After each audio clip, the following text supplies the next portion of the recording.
Assalamualaikum warahmatullahi wabarakatuh. Alhamdulillahirabbil alamin wa bihi nasta'inu ala umuri dunya waddin wassalatu wassalamu ala asrofil anbiya'i wal mursalin wa ala alihi wa ashabihi ajmain. Amma ba'du. Qala Allah Ta'ala fil Qur'anil Aziz, a'udzu billahi minasyaitonir rajim. Bismillahirrahmanirrahim. Ya ayyuhalladzina amanu kutiba alaikumusiyam kama kutiba alal ladzina min qablikum la'allakum tattaqun.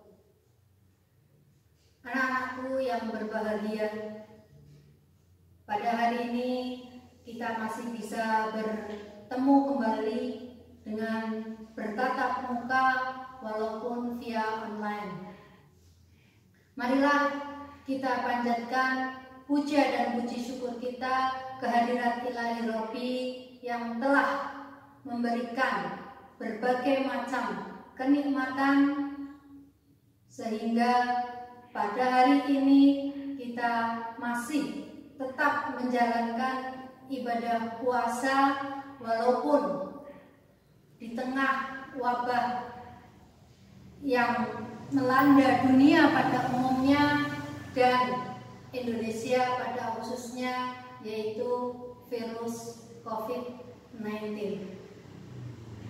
Yang kedua, salawat serta salam semoga tetap terlimpahkan kepada beliau junjungan kita Nabi Agung Muhammad SAW yang telah menunjukkan jalan kebenaran dari kegelapan menuju yang terang benderang, minal dzulumati ilan nur.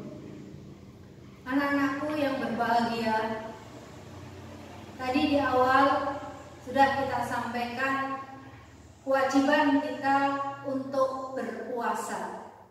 Kenapa sih kita diwajibkan untuk berpuasa? Jawabannya adalah di ayat tadi juga, la'allakum tattaqun, agar kita menjadi orang yang bertakwa. Nah, di dalam berpuasa itu ada beberapa hikmah yang terkandung yang diuraikan dalam berbagai macam ayat-ayat Al-Quran maupun Al-Hadis. Yang pertama, puasa itu merupakan wujud ketaatan seorang hamba kepada Tuhannya. Kenapa? Karena kita diwajibkan untuk berpuasa. Nah, ketika kita menjalankan puasa, itu adalah wujud kita taat kepada Allah. Dalam firman Allah Quran surat Al-Baqarah ayat 21 disebutkan, a'udzu billahi minasyaitonir rajim. Ya ayyuhan nasu ubudu rabbakumul ladzi khalaqakum wal ladzina min qablikum la'allakum tattaqun. Wahai manusia, sembahlah Tuhanmu yang telah menciptakanmu dan orang-orang sebelum kamu agar kamu bertakwa. Nah, di situ adalah dengan berpuasa kita taat kepada Allah, kemudian menjadikan kita untuk bertakwa. Kemudian yang kedua, puasa merupakan salah satu bentuk dari rasa syukur nikmat kita atas nikmat-nikmat yang Allah berikan kepada kita, yang telah memberikan berbagai macam kenikmatan, maka kita wajib untuk mensyukurinya. Nah, dengan puasa ini pula merupakan salah satu bentuk rasa syukur kita, seperti yang difirmankan oleh Allah dalam Quran surat An-Nahl ayat 78. A'udzu billahi minasyaitonir rajim. Wallahu akhrajakum min butuni ummahatikum la ta'lamuna syai'an wa ja'ala lakumus sam'a wal absara wal afidah la'allakum tashkurun. yaitu dan Allah mengeluarkan kamu dari perut ibumu dalam keadaan yang tidak mengetahui sesuatu pun, dan Dia Allah memberi pendengaran, penglihatan dan hati agar kamu bersyukur. Nah, bersyukur di sini adalah menggunakan segala pemberian karunia Allah sesuai dengan apa yang dikehendaki oleh Allah. Nah, Allah menciptakan kita, mewajibkan kita untuk berpuasa, maka kita melaksanakan puasa ini merupakan salah satu bentuk rasa syukur kita atas nikmat-nikmat yang Allah berikan kepada kita. Kemudian yang ketiga, puasa mendidik manusia untuk menjadi pribadi yang jujur, amanah, dan terpercaya. Contoh, pada waktu siang tidak ada orang tua, tidak ada kakak, tidak ada siapapun di rumah. Padahal kita puasa, kita bisa saja makan, bisa saja kita minum. Tetapi karena kita yakin bahwa Allah akan memonitor segala gerak langkah perbuatan kita, maka kita tidak akan melaksanakan itu atau tidak melaksanakan yang dilarang, misalkan makan atau minum dengan ngumpet-ngumpet. Atau di rumah kita puasa, tapi ketika di jalan atau di warung kita makan, itu tidak kita lakukan. Nah, itulah yang mendidik kita untuk berbuat jujur, walaupun tidak ada orang lain yang melihat, karena kita yakin Allah tetap memonitor gerak langkah kita dimanapun kita berada. Maka setelah puasa selesai nanti, setelah lebaran nanti, kehidupan yang semacam itu atau sikap yang semacam itu, yang jujur, yang amanah, itu akan kita dapatkan atau kita laksanakan terus menerus, tidak hanya pada bulan Ramadan ini. Karena apa? Di dalam sabda Rasulullah Sallallahu Alaihi Wasallam, la imana liman la amanata lahu waladina liman la ahdalahu, yang artinya tidak sempurna imannya seseorang yang tidak mempunyai sifat amanah, dan tidak sempurna agama seseorang yang tidak memegang teguh janjinya. Hadis riwayat Dailami. Nah, di sini kita tetap harus memegang teguh amanah. Kita harus bisa dipercaya, karena bisa menentukan atau membuktikan sikap keimanan kita. Oleh karenanya dengan puasa ini kita dididik untuk menjadi pribadi yang jujur, yang cakap, dan yang amanah. Kemudian yang keempat, puasa mendidik manusia agar memiliki sifat welas asih atau kasih sayang. Nah, sekarang anak-anak bisa merasakan bagaimana satu hari ini, dari mulai jam 4:30 pagi sampai nanti jam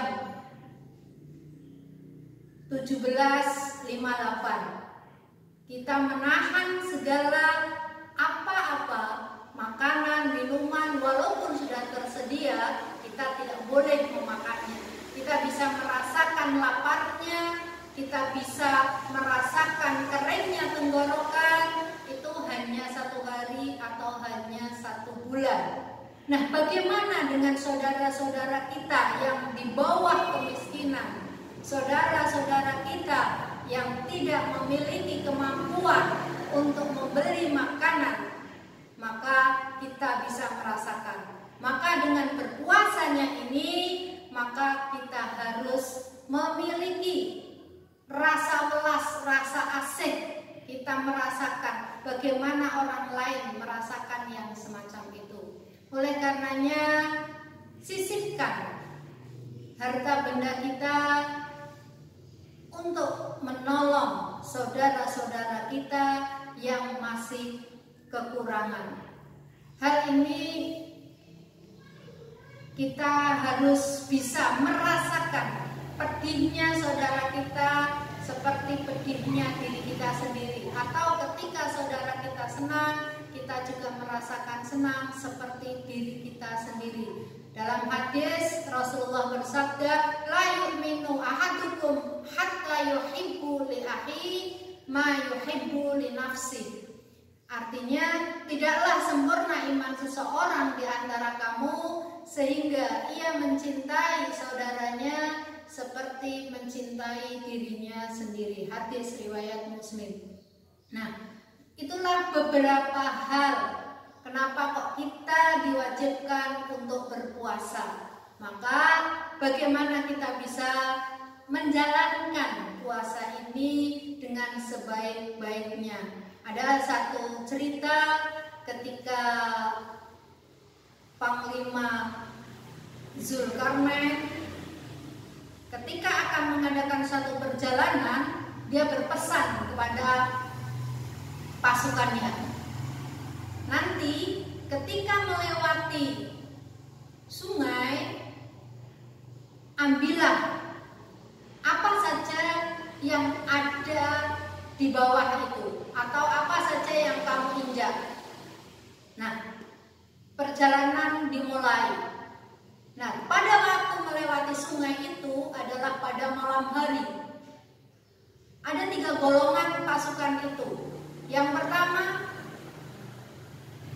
dia cuek atau tidak mengindahkan perintah dari Zulkarnain. Dia hanya melewati saja. Dia pikir, wah paling di dalam sungai itu hanya kerikil, pasir, bebatuan, air. Sudah, dia jalan saja melewati sungai tersebut. Kemudian golongan yang kedua, dia hanya sekedar mengambil apa yang ada di bawah itu, dimasukkan ke dalam rangselnya. Hanya sekedar saja karena dia sekedar mematuhi perintah Zulkarnain. Kemudian golongan yang ketiga, karena begitu dia patuhnya, dia ketaatannya, maka ketika dia melewati sungai itu, dia ambil semuanya sampai dia berat, dimasukkan benda-benda apa saja yang ada di sungai itu yang dia lewati, dimasukkan sampai dia berat memikul daripada tasnya itu. Setelah pagi, sampailah pada seberang, semuanya melihat apa yang ada di dalam tasnya masing-masing. Yang golongan satu karena dia cuek, tidak ngambil apa-apa, dia hanya sekedar melewati saja, dia tidak dapat apa-apa. Kemudian yang golongan kedua, dia membuka tasnya, ternyata intan, tapi dia hanya mengambil sedikit saja. Dia agak menyesal, kenapa nggak ngambil banyak tadi. Nah, kemudian golongan yang ketiga dibuka semuanya berupa intan, emas, berlian. Wah, dia bangga sekali dengan yang semacam itu. Nah, itulah bulan puasa. Ketika kita sebagai seorang yang beriman diperintahkan untuk berpuasa, ketika kita melewati bulan Ramadan itu hanya cuek, oh biasa saja, maka ya nantinya kita akan menyesal. Kalau kita melewati atau kita membuat bulan Ramadan ini hanya sekedarnya saja, ibadah sekedarnya saja, ya kita akan dapatkan apa yang kita laksanakan. Semoga kita menjadi golongan yang ketiga, golongan yang betul-betul memanfaatkan bulan Ramadan ini dengan sebaik-baiknya, dengan mengambil berkah, dengan banyak beribadah, membaca Al-Quran, membantu orang tua, dan lain sebagainya. Itu saja kita pertemuan pada hari ini. Untuk itu kita tutup pertemuan ini dengan baca doa. Subhanakallahumma wa bihamdika asyhadu an la ilaha illa anta astaghfiruka wa atubu ilaik. Bila taufiq wal hidayah. Assalamualaikum warahmatullahi wabarakatuh.